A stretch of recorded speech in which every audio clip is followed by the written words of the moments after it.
할렐루야, 감사합니다. 오늘 본문의 말씀을 통해서 우리가 함께 새롭게 하소서라는 주제로 은혜 나누기 원합니다.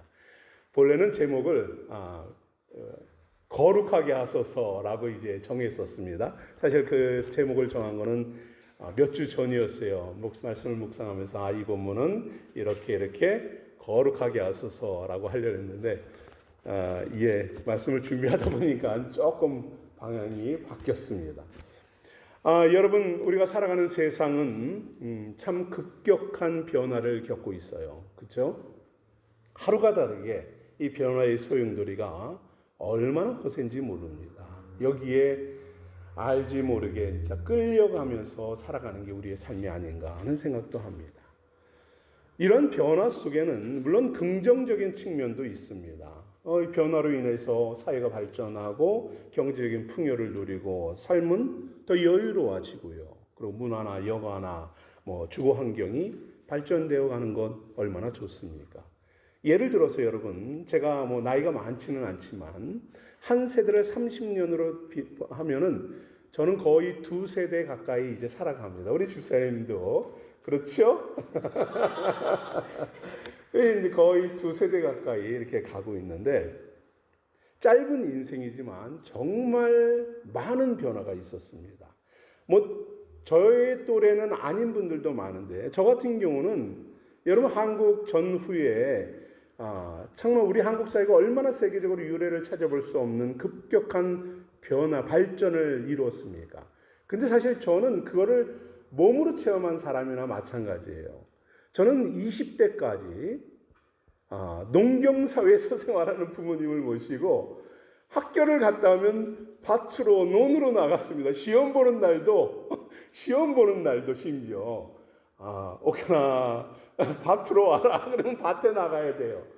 시장거리가 잔뜩 쌓여서 공부하다가도 오케나 그러면 나가야 돼요. 새벽 시장에 학교 가는 날도 새벽 시장에 어머니 짐 들어드리고 새벽 시장 그 당시 1시간을 넘게 가야 시장인데 거기 가서 파는 거 하고 또 집에 돌아오고 학교 이렇게 정말 농경사회에서 살았습니다. 오죽하면 저 시골교회 목사님이 오케나 너 고등학생이니까 집 나가라. 나가서 학교 근처에서 살아라 할 정도의 목사님이 가출하라고 할 정도였으면 할 말 다 한 것 아닙니까? 아무튼 그렇게 농경사회에서 농부의 아들로 살았습니다. 그런데 제가 이제 고등학교를 마치면서 정말 산업사회가 뭔지를 경험했어요. 고등학교 졸업하기도 전에 워낙 형편이 어려우니까 졸업하기도 전에 제가 처음 직장을 가진 곳이 쇳물 붓는 주물하는 그런 공장이었어요. 거기서 주물하면서 이제 수도꼭지나 이런 거 주물로 만드는 거잖아요. 집에서 뭘 대줄 게 형편이 안 되니까 그곳에 다녀서 돈을 모아서 이제 학원을 다니고 재수를 한다고 이제 번 돈으로 그때 몇 달 다녀서 번 돈으로 한 6개월 쓰니까 딱 떨어지더라고요. 그때부터 학원이고 뭐고 아무것도 없이 그냥 집만 나와서 왔다 갔다 했죠. 그렇게 공부를 했습니다. 이런 산업사회를 경험하면서 여러분 우리가 금세 또 정보화 사회로 들어가지 않았습니까? 농업, 산업, 정보화 사회 이 변화 한 세대 만에 이루어진 사실입니다. 놀라운 일입니다. 그리고 21세기 지식 정보화 사회는 유발 하라리가 말하는 대로 과학혁명 사회로 지금 진입하고 있는 것입니다. 여러분 60년이 되지 않은 이 짧은 시간 동안 과거에는 한 끼의 식사를 하지 못해서 영양실조로 죽어가던 제가 지금은 이렇게 평화로운 풍요로운 삶을 살고 있다는 것입니다. 놀랍고 충격적인 사건이 아닙니까? 제가 영양실조로 죽을 뻔했다는 거 믿어지십니까? 그런데 여러분 이처럼 총알처럼 빠르게 변하는 이 세상 앞으로는 어떻게 될지 어디로 나아갈지 감을 잡기가 어려운 시대입니다. 지금 우리는 매우 부정적인 변화의 현상들을 경험하게 됩니다. 세계 곳곳에는 끊임없이 분쟁과 전쟁이 연이어 터지고요. 자연재해, 너무도 크죠. 그냥 지역적인 게 아니에요. 세계적으로 눈으로 보고도 믿기 힘든 재앙들이 끊임없이 몰려옵니다. 과학 문명의 발달, 인간성의 파괴, 종교적인 타락들, 가치체계의 분열들, 기독교의 급격한 쇠락과 또 다른 부흥들, 놀랍고 충격적인 소식들이 연이어 일어나고 있습니다. 최근에 트럼프발 관세 전쟁이 이것을 비판하는 사람들은 마치 이것은 마오쩌둥의 문화 대혁명과 같다라고 하는 사람들도 있습니다. 무슨 말입니까? 마오쩌둥의 홍위병들이 그냥 자기들의 목적과 이익을 위해서 2천만 명을 학살하는 집단적인 이익을 위해서 무슨 일이든 하겠다라는 이 만행이 여러분 세계 곳곳에서 일어나고 있는 일입니다. 지금의 이 변화가 앞으로 어떻게 진행될지는 가늠하기 어렵습니다. 만약에 예상 가능한 시나리오는 아마 이렇겠지요. 앞으로 우리는 그동안 살아왔던 삶과 생활 방식과 생각과 가치관으로는 도무지 이해할 수 없는 사회를 마주할 수밖에 없다라는 점입니다. 여러분, 급격한 변화의 삶, 이 시대를 살아가는 여러분, 어떻게 잘 적응하며 살아가고 있나요? 여러분, 풍요로움과 분열, 이 거센 소용돌이를 여러분은 어떻게 헤쳐나갈 것입니까? 여러분, 그러나 오늘 바울은 우리에게 권면을 합니다. 장성한 믿음의 성도들, 너희는 그리스도까지 자랄 수 있다 하십니다. 창조자이며 생명 주시는 우리 그리스도와 같이 자랄 수 있다 축복하십니다. 은혜로 주신 은사와 풍성한 사랑으로 주의 몸된 교회를 세워가면서 하늘의 신령한 복받은 자로서 담대히 살아갈 수 있다라고 우리에게 축복의 메시지를 주고 있는 것입니다. 여러분, 오늘 바울은 부름받은 성도들의 성도들에게 말합니다. 의와 진리의 거룩함으로 지으심을 받은 새로운 사람으로 살아가자 합니다. 이러한 급격한 변화와 소홍돈 속에서 우리가 살아야 하는 것은 바로 예수의 사람으로 성숙한 믿음의 성도로 살아가자 권면합니다. 이 삶을 위해서 바울은 매우 흥미로운 두 가지 상징적인 것을 표현하며 우리에게 권면합니다. 새롭게 변화해라 하십니다. 바울이 말하는 이 비유는 무엇인가요? 그 두 가지를 여러분과 함께 나누려 합니다. 먼저는 새로운 옷을 갈아입어라 합니다. 바울은 성도들의 삶이 마치 더러운 옷을 벗고 새 옷으로 갈아입는 것과 같은 것이다라고 비유합니다. 성경에서 옷이라는 말은 인간들의 삶의 행위를 말할 때 옷이다라고 이야기해요. 계시록 19장을 보면 이렇게 말씀하고 있죠. 그에게 빛나고 깨끗한 세마포 옷을 입도록 허락하셨으니 이 세마포 옷은 성도들의 옳은 행실이다 합니다. 옷을 갈아입는다라는 말은 다른 말로 바로 그렇습니다. 예수 없이 살아가던 사람들, 자기 마음대로 살아가던 사람들, 육신대로 살아가던 사람들, 그들의 삶이 변화되어서 예수의 사람으로 변화된 삶으로 생활 방식과 가치관과 태도가 바뀐 것, 이것이 바로 옷을 갈아입다라는 말입니다.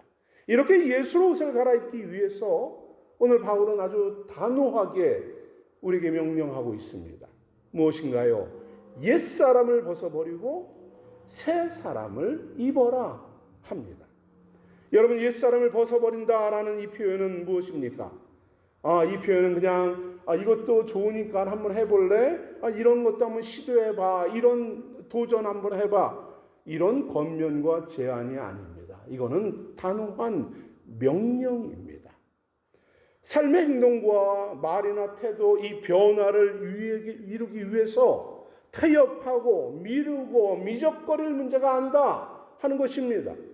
바울은 그럭저럭 살아오는 이 삶의 방식들, 그 삶의 밥상을 뒤집어 엎어야 한다라는 것이에요.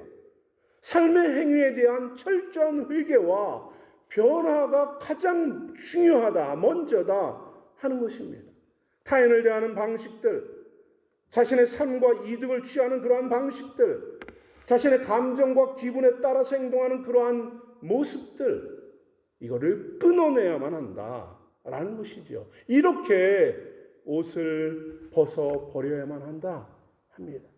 그렇게 벗지 않는다면, 그렇게 벗어버릴 때에만 비로소 네가 새 사람을 입는다 하는 것이에요. 여러분, 새 사람을 입는다, 이것은 예수로 옷을 입는다라는 말입니다. 간혹 많은 사람들은 다양한 교육이나 노력이나 아니면 프로그램이나 학습, 연습을 통해서 자신의 인격적인 성숙과 변화를 성취할 수 있다 생각을 합니다. 물론 강한 의지나 배움을 통해서 약간의 변화는 가져올 수 있어요. 그런데 여러분, 최선을 다해서 열심히 그렇게 변화를 이루려고 노력해서 얻은 결과가 뭡니까? 지금 내 모습 아닌가요? 우리가 지금까지 그렇게 애써왔건만 지금 내 모습입니다. 여러분, 할 만큼 했지요. 내 최선을 다했어 하고 우리는 자족합니다. 여기서는 더 이상 발전할 수 없어, 더 이상 나는 양보할 수 없어 라고 생각합니다. 물론 여러분, 수고 많았습니다. 그것이 옳든 그르든 잘했건 못했건 애썼고 정말 수고 많았습니다. 여러분, 그러나 우리의 노력과 수고로 얻은 결과는 스스로 실망을 하지요. 본질적인 변화는 어불성설입니다. 영적인 변화에는 단 한 발자국도 내딛지 못했습니다. 항상 그 문제 앞에서는 주저앉고 더 이상 발전하지 못하고 성숙하지 못한 이러한 모습으로 서 있는 모습이 바로 우리의 인간적인 노력이며 수고 아닙니까? 예수를 입는 삶은 프로그램이 아닙니다. 학식이 아닙니다. 자신의 노력과 행위가 아닙니다. 직분도 아니고요. 사명받아도 아닙니다. 목사라고 예수 입는 게 저절로 되는 줄 아십니까? 아닙니다. 예수 십자가의 복음으로 은혜로 입어야만 됩니다. 매일같이 끊임없이 말씀과 기도로 살아야만 예수로 옷 입는 자가 되는 것이에요. 교회 나간다고, 성경 백독한다고, 불가능합니다. 매일같이 끊임없이 십자가 앞에 무릎 꿇어야만 예수로 옷 입는 새로운 산 사람이 되는 거예요. 자기 존재의 의미와 목적을 깨닫고 삶의 가치가 변하는 이런 경험을 하게 되는 것입니다. 오늘 바울은 이처럼 예수로 옷 입고 변화된 사람들의 삶의 모습에 대해서 쭉 아주 그냥 나열을 하지요. 너무 구체적으로. 그래서 때로는 읽으면서 이게 난데 이런 찔림도 받을 정도로 이야기하고 있습니다. 25절에서 마지막 절까지 이렇게 말합니다. 25절의 말씀을 보면 거짓말과 행동을 중단하는 것이라고 합니다. 예수로 옷 입었더니 그 입에서는 거짓이 나오지 않아요. 거짓된 행동도 나오지 않습니다. 자기 이익과 기쁨이 아니라 항상 진리를 말하고 은혜를 나누는 삶을 살아가게 된다는 것이에요. 26절에 보면은 또 이렇게 말합니다. 감정이 상하고 어려움을 겪으면 쉽게 분노가 일어납니다. 기분이 상하면 욱하는 마음이 일어납니다. 하지만 마귀에게 틈을 줄 수 없으니 이 분노를 잠재웁니다. 그날로 끝냅니다. 즉시 멈춥니다. 28절에는 남의 물건을 훔치던 도둑질하던 자가 이제는 두 손으로 열심히 일하면서 가난한 사람들을 구제하고, 도둑질하던 사람이 이제는 타인을 돕는 선한 일에 자신의 온 열정을 쏟는 것입니다. 자신이 가지고 있는 모든 것을 쏟아부으며 하나님의 선을 이루어가는 사람으로 변화되었다라는 것이에요. 여러분, 또한 29절에 뭐라 합니까? 사람들과 대화하는 방식도 바뀝니다. 사람을 대하는 태도도 바뀝니다. 관계 맺는 방식도 바뀝니다. 입으로는 이제는 거친 말과 욕설을 내뱉고 상처 주고 사람들의 마음을 후벼 파는 그런 말을 하던 사람이 이제는 예수로 변화되어서 덕을 세우는 말, 위로하는 말, 권면하는 말, 은혜를 베푸는 사람, 은혜로 사는 사람이 되었다라고 합니다. 31절에서는 삶의 고난과 절망, 불평, 원망이 가득했지만 악독을 품고 분노하고 비방하던 사람이 이제 그 모든 것 단호히 버린 자로 살아간다고 합니다. 32절에도 하죠. 타인의 상처와 고통을 돌아보며 친절히 대하고 불쌍히 여기고 하나님이 나를 사랑하신 것처럼 용서하신 것처럼 사랑하고 용서하는 자가 된다 합니다. 자신이 살아오던 삶의 옷, 가치, 방법들 다 벗어버리는 것입니다. 이제는 완전히 예수의 사람으로 옷을 입는 것이에요. 예수와 동행하며 살아가는 삶의 모습입니다. 여러분, 그렇다면 우리는 어떻게 이러한 삶을 살 수 있을까? 수십 년 신앙생활 하는데 아직도 이게 먼 것 같아요. 잘 안 됩니다. 어떻게 해야 내가 예수의 사람으로 살 수 있을까요? 여러분, 우리는 무엇을 해야 할까요? 저는 여러 가지 중에서 여러분에게 오늘 한 가지만 말씀을 드립니다. 말씀에 순종하는 사람이 되어야 합니다. 여러분, 예수로 옷 입으려면 입혀주세요 해야죠. 순종해야죠. 이 옷이 네 옷이다 하면 그 옷 입어야지요. 그렇지 않습니까? 순종입니다. 오늘날 하루는 예수님께서 안식일에 회당에 들어가셨습니다. 예수님이 안식일에 회당에 오니까 그 안에 있는 회당에 있는 사람들이 말을 해요. 이 안식일로 예수 흠을 좀 잡자. 어떻게 고발을 하자라는 작정을 하고 안식일에 한 사람, 원래 회당에 들어올 수 없는 사람을 회당에 들여다가 놓습니다. 주님이 딱 들어가시니 그 사람이 딱 눈에 보이시죠? 어떤 사람입니까? 한 손이 마른 사람이다라고 합니다. 주님은 그 사람을 회당 중앙에 세우십니다. 그리고 말씀하시죠. 우리 함께 한번 읽어볼까요? 시작. 함께 다음 파워포인트 보여주십시오. 예, 함께 읽습니다. 시작.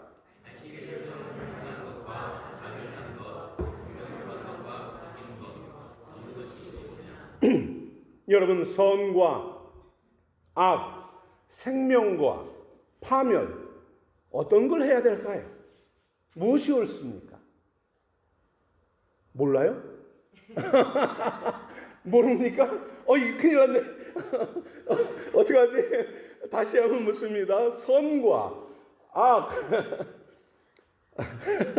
생명과 파멸, 어떤 게 옳아요? 예, 선과 생명. 알아요. 난 깜짝 놀랐네. 모르는 줄 알고. 예수님은 이렇게 물어봤더니 아무도 대답을 하지 않는 거예요. 그러니까 예수님이 어땠어요? 그들의 성경에 보면, 여러분이 아니라 성경에 보면 그들의 완악함을 보시며 탄식하셨다고 합니다. 그들이 알면서도 전혀 행동하지 않는 그 모습을 보며 탄식하시며 주님은 병자들에게 말씀합니다. 병자에게 말합니다. 내 손을 내밀어라. 주님이 요구하죠. 그랬더니 덜컹이 손마른 자가 손을 덜컹 내밀며 주님을 맞이합니다. 그랬더니 손이 회복이 되었습니다. 여러분, 변화는 어려운 게 아니에요. 변화는 무엇으로부터 시작이 될까요? 순종이에요. 순종입니다. 말씀대로 손 내밀면 되는 거예요. 그때 역사가 일어나는 것입니다. 아마 어떤 분들은 이 생각을 하겠죠. 목사님, 그깟 손 내미는 게 뭐 어렵다고 그거 순종하지 못하겠습니까? 말할 수 있겠어요. 저는요, 그거 말고 이런 게 이렇게 어려워요. 그래서 순종하지 못하는 겁니다. 저는 충분히 이해합니다. 그런데 우리 주님이 이해하실지는 잘 모르겠네요. 이해합니다. 그런데 여러분 한번 생각해 보십시오. 이 손 내미는 일이 쉬운 일일까요? 어려운 일일까요? 크게 말씀하세요. 어려워요. 왜요?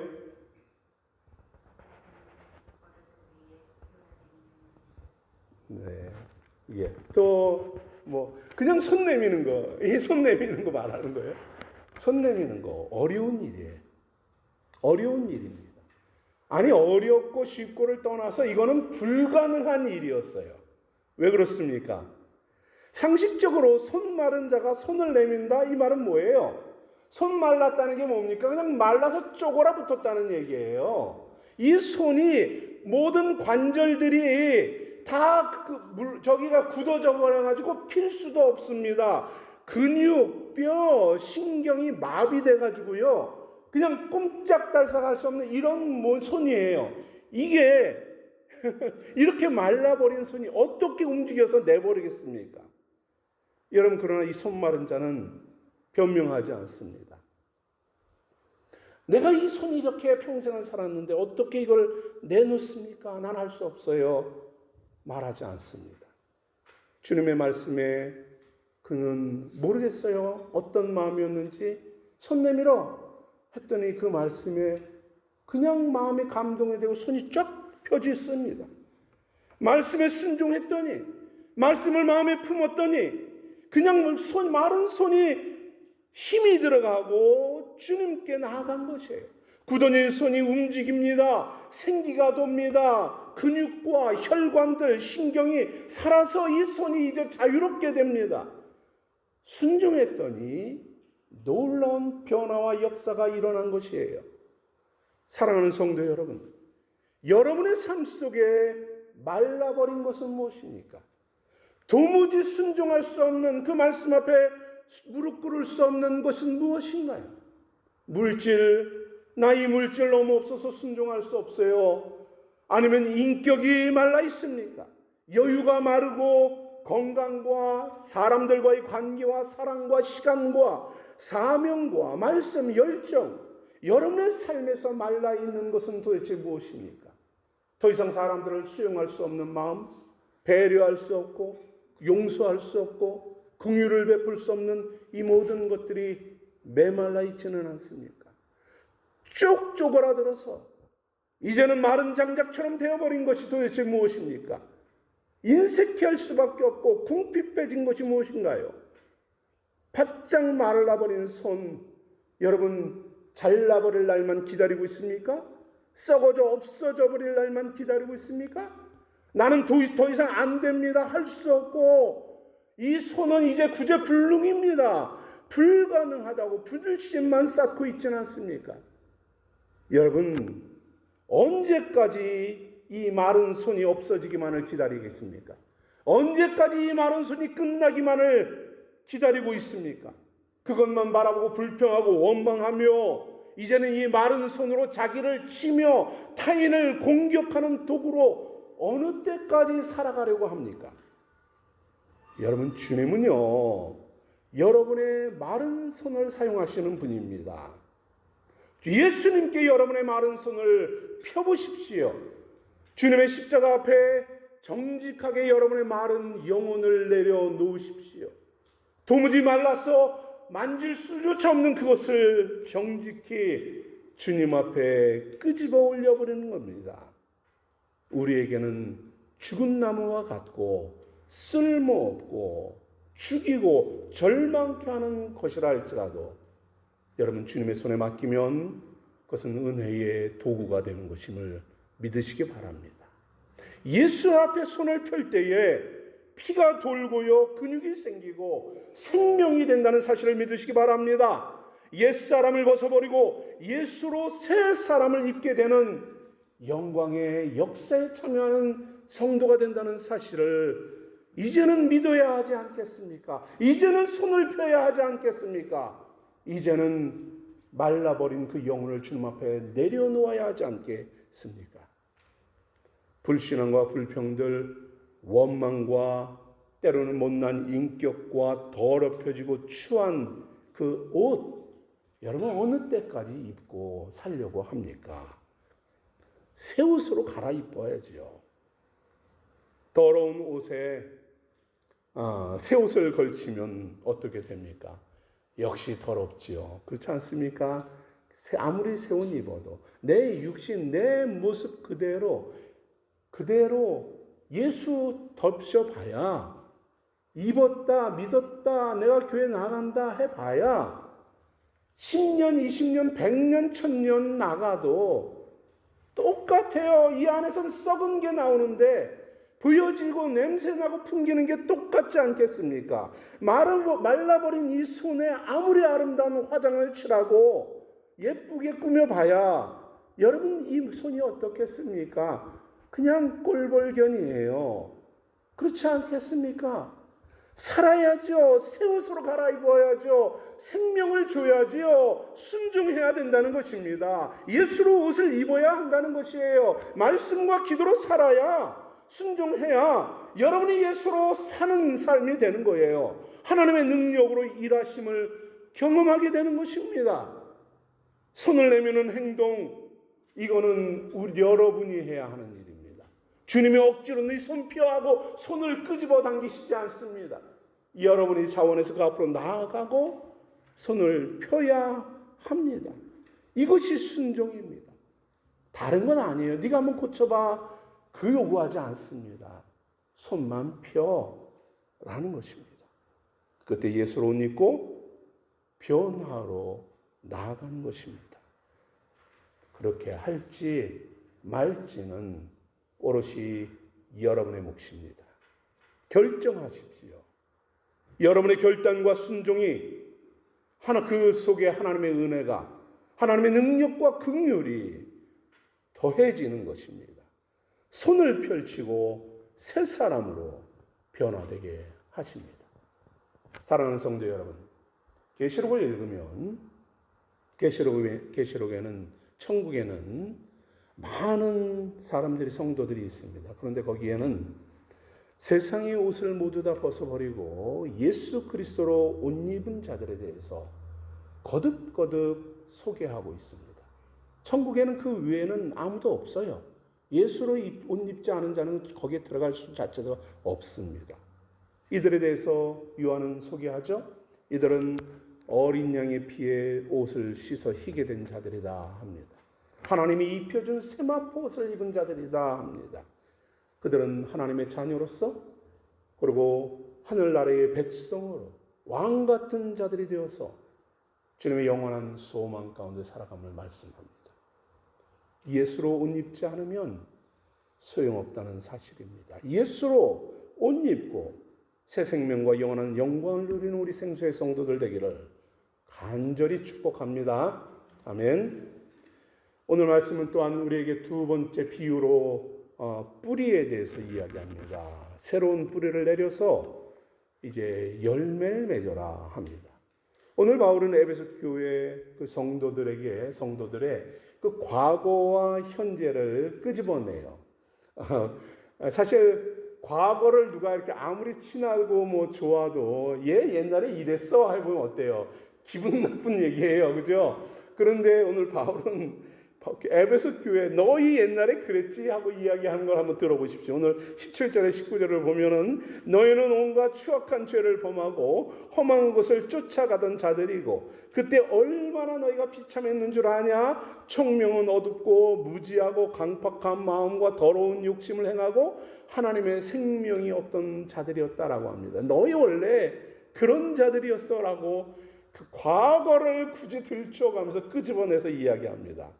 그런데 이젠 예수 그리스도의 진리 안에서 머물며 하나님의 말씀을 듣고 가르침받아 온전히 새롭게 변화된 자가 되었구나 찬양합니다. 마음과 생각과 행위뿐만 아니라 이젠 그들의 영혼까지도 심령까지도 새롭게 변화가 되어서 그리스도의 사랑 가운데 뿌리가 박히고 터가 굳어진 자로 믿음의 사람으로 너희들이 온전케 되었구나 칭찬하고 있는 것이에요. 여러분, 바울은 그리스도의 사랑으로 새롭게 뿌리내려 풍성한 열매를 맺는 이 에베소 교회를 추억하면서 감동에 젖지 않겠습니까? 얼마나 기쁘겠습니까? 너희 옛날에 그랬는데 이제는 내가 이런저런 말 하지 않아도 너희는 완전하구나 이렇게 이야기하니 바울의 마음이 얼마나 감동이었겠습니까? 바울은 그리스도의 사랑으로 새롭게 뿌리를 내려서 풍성한 열매를 맺는 이 교회를 추억하면서 감동으로 고백하는 것입니다. 의와 진리의 거룩함으로 하나님을 닮은 새롭게 지음받은 새로운 피조물들, 새로운 열매들이 되었다고 축복하고 있어요. 여러분, 그런데 어떻게 이렇게 새롭게 뿌리를 내리고 새로운 존재로, 온전한 존재로 세워졌습니까?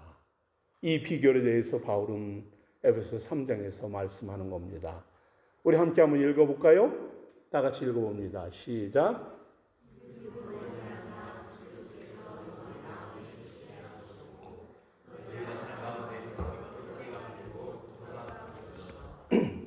아멘.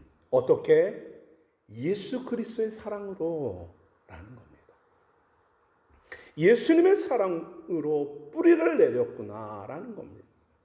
예수로 옷 입은 성도들이, 백성들이 이제 삶의 모든 현장에서 그리스도의 사랑으로 뿌리를 내려서 결코 흔들림 없이 견고히 살아가고 있다는 이 사실에 바울은 감동으로 고백하는 것입니다. 사랑으로 내린 뿌리가 말씀과 기도로 영양분을 먹고 힘을 얻어서 이제 쑥쑥 자라가면서 이제는 풍성한 열매를 맺어가고 있는 것입니다. 여러분, 만약에 뿌리를 내렸는데 그런데 영양분을 먹지도 않고, 그죠? 그리고 열매도 맺지 않고 자라가지 않는다면 여러분 결국 어떻게 되겠습니까? 그 뿌리는 그냥 썩어가죠. 죽어갑니다. 병들어갑니다. 그 나무는 말할 것 없이 죽음이죠. 사랑하는 성도 여러분, 여러분이 뿌리 내린 곳에서 여러분 간절히 원하기는 그리스도의 사랑으로 풍성한 열매 맺기를 축복합니다. 아멘. 여러분, 이 생수교회가 여러분이 뿌리를 내린 곳이에요. 생수교회에 뿌리를 내린 우리 생수의 성도들을 축복합니다. 아멘. 여러분을 사랑하고요. 여러분이 이곳에서 영의 양식을 먹고 정말 건강하게 많은 열매를 맺어가면서 여러분 든든히 서기를 간절히 바랍니다. 물론 왜 어려움이 없겠어요. 바람도 불고 때로는 흔들릴 수도 있고 고민도 있고 그럴 수 있지요. 그러나 여러분이 이 교회에 뿌리를 내린 것입니다. 이곳에서 잘 자라도록 여러분 힘써 주시기를 권면합니다. 특별히 우리 최근에 우리 생수교회에 뿌리를 내린 우리 이유경 성도님 그리고 가족 여러분 우리가 함께 관심을 갖고 기도하며 정말 잘 뿌리 내리고 많은 열매 맺는 믿음 생활할 수 있도록 함께 기도해 주고 권면해 주시기를 바랍니다. 또 오랫동안 신앙생활에서 뿌리를 내리고 살아가는 성도들도 마찬가지예요. 여러분 이제는 자라야 되는 것입니다. 열매 맺어야 하는 것입니다. 여러분 생수교회는 무엇일까 한번 생각해 보았습니다. 이것은 우리 성도들에게 영적인 과수원이 아닐까 뿌리 이야기를 하니까요 생각해 봅니다. 과수원은 무엇인가요? 어떻게 뿌리를 내리고 그 속에서 영양분을 먹고 영혼이 우리의 영과 육이 영향을 받는 것이죠. 내가 무엇을 먹는지에 따라서 내가 어떻게 자라느냐에 따라서 내가 어떻게 은사를 가지고 사용하느냐에 따라서 어떻게 말씀을 먹고 순종하느냐에 따라서 여러분 우리의 영이 살기도 하고 병들기도 한다는 사실입니다. 여러분이 이 생수교회에서 정말로 많은 영양분을 먹고 전하는 자가 좀 부족하더라도 여러분이 사모함으로 말씀과 기도로 함께 세워져 가면서 정말 든든히 자라가기를 소망합니다. 여러분 또한 뿐만 아니라 여러분의 자녀들, 여러분의 가족을 향한 하나님의 사랑도 마찬가지입니다. 여러분이 살아가는 그 삶의 영역 속에서 하나님은 든든하게 뿌리를 내리기를 기뻐하시는 분이에요. 여러분 온 열정을 다하여서 주께서 여러분이 그곳에서 자라게 하십니다. 뿌리를 내리게 하시고 영양을 먹게 하시고 열매 맺게 하시는 것이에요.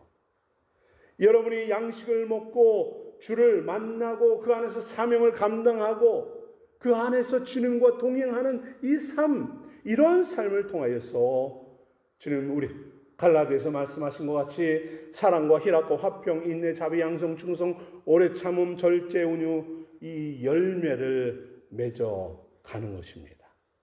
뿐만 아니라 여러분의 사업도 만나는 사람들 가운데서도 여러분 그리스도의 사랑으로 뿌리를 내리는 것입니다. 바울은 예수 그리스도 안에서 믿음으로 뿌리를 깊게 박으라 우리에게 권면합니다. 우리 골로새서 2장을 함께 한번 읽어보겠습니다. 시작.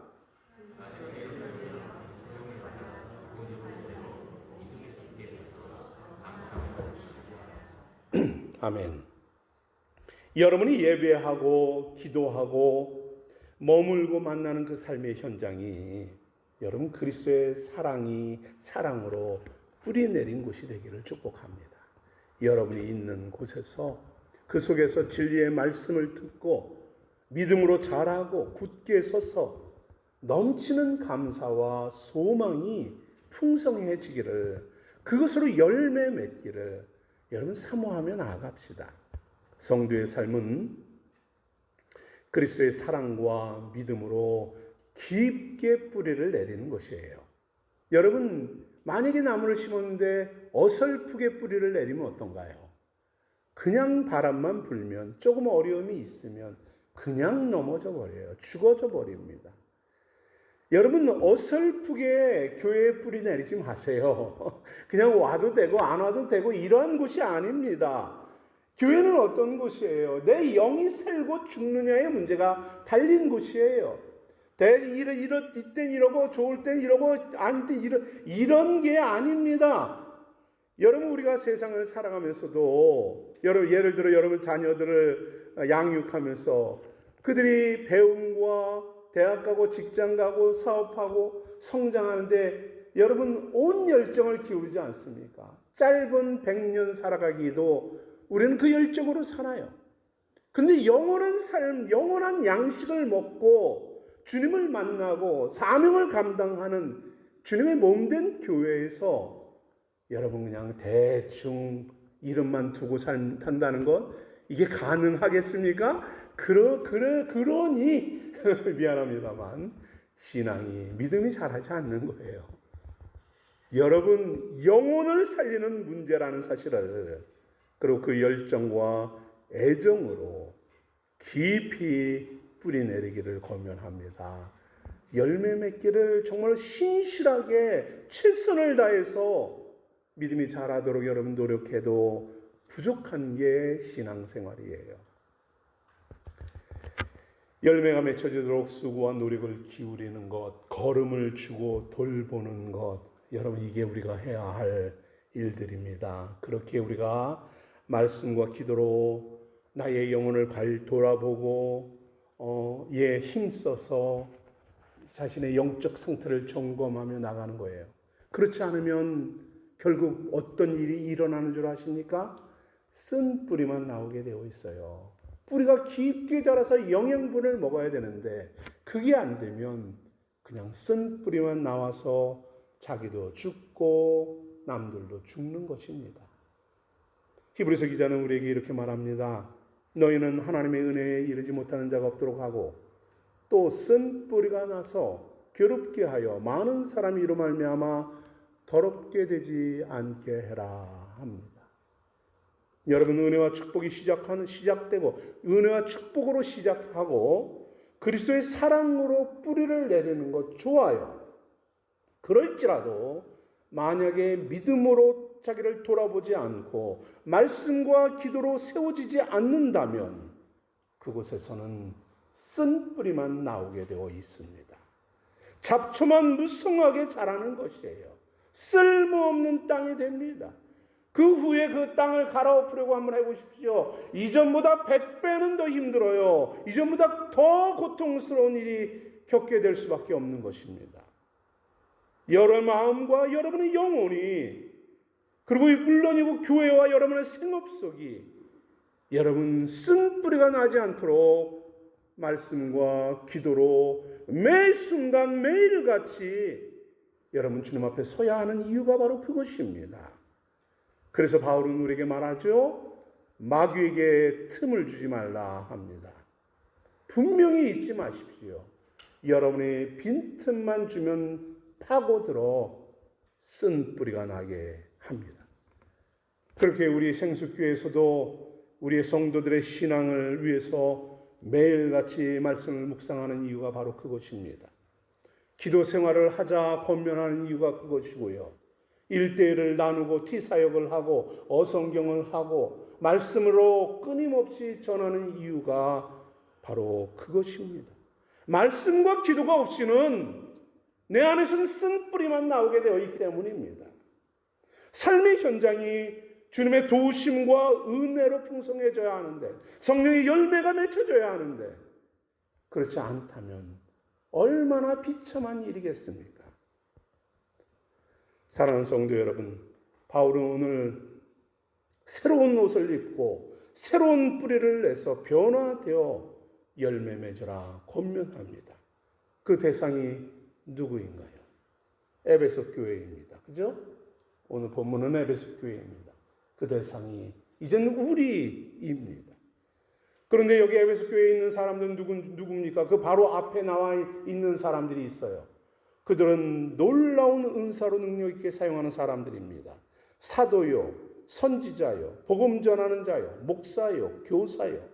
에베소 교회를 책임지고 영적으로 책임지고 이끄는 대표적인 신앙인들을 바울은 이야기합니다.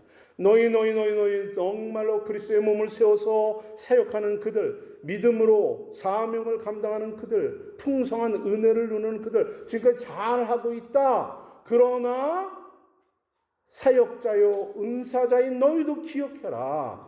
예수로 옷 입지 않으면, 옷을 벗어버리지 않고 예수로 옷 입지 않으면, 사랑으로 뿌리내리지 못하면 마귀가 틈을 타 들어가 너희가 쓴 뿌리만 나게 될 것이다. 너희의 사명은 실패할 수밖에 없을 것이다.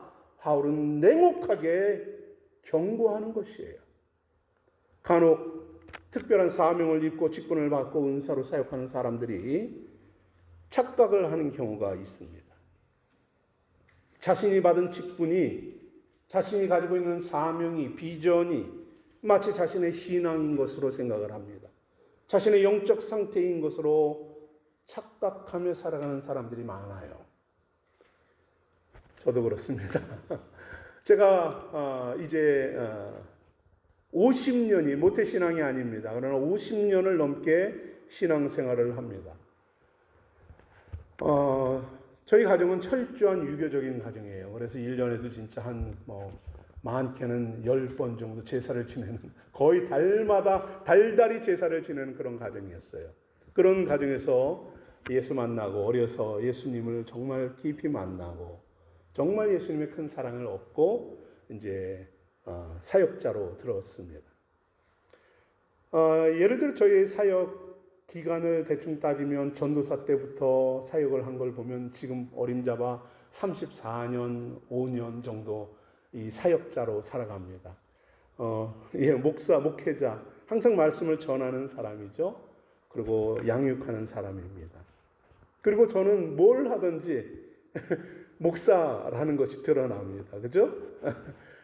어디를 가도 목사요, 누구를 만나도 목사요, 아니면 직장을 가져도 목사요. 어제는 전혀 알지 못하는 사람한테 카톡이 왔는데 목사님 하면서 왔어요. 근데 누군지도 몰라요, 저는. 그러니까 저도 몰라도 남들은 제가 목사인 줄 알아요. 이게 참, 그러니 나름대로 애써서 목사답게 살려고 애를 씁니다. 그런데 여러분, 언제나 신앙은 목사가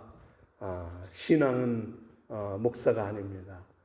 인격 또 목사고 영성도 목사다라고 목회자들은 생각할 때가 많아요. 영적 리더십도 그렇게 생각할 때 많습니다. 그런데 삶이 그렇지 못하다면, 영성이 형편없다면 여러분 과연 그가 목사일까요? 과연 그가 여러분 가지고 있는 지위와 권위가 여러분 합당할까요? 지극히 잘못된 영적 교만이죠. 심각한 착각입니다. 물론 목사는 특별한 부르심이며 사명입니다. 그래서 저는 선교사라고 불려지는 것보다 목사라고 불려지는 것이 더 좋습니다. 나를 목사로 부르셨고 사명 주셨기 때문이에요. 사역 주셨기에 항상 감사함으로 감당하려고 애를 씁니다. 그런데 여러분, 목사, 집사, 권사, 장로, 성도, 신앙의 연수, 여러분, 이것이 우리를 새롭게 하는 게 아닙니다. 이것이 우리를 거룩하게 하는 게 아닙니다.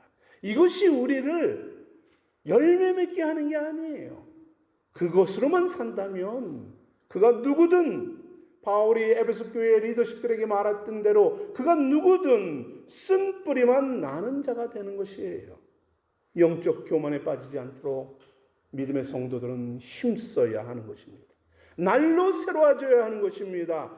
말씀과 기도로 매일같이 주 앞에 서야 하는 것이에요. 육체의 욕심을 따라 살지 아니하고 사단에게 빈틈을 주지 않도록 깨어 있어야 하는 것입니다.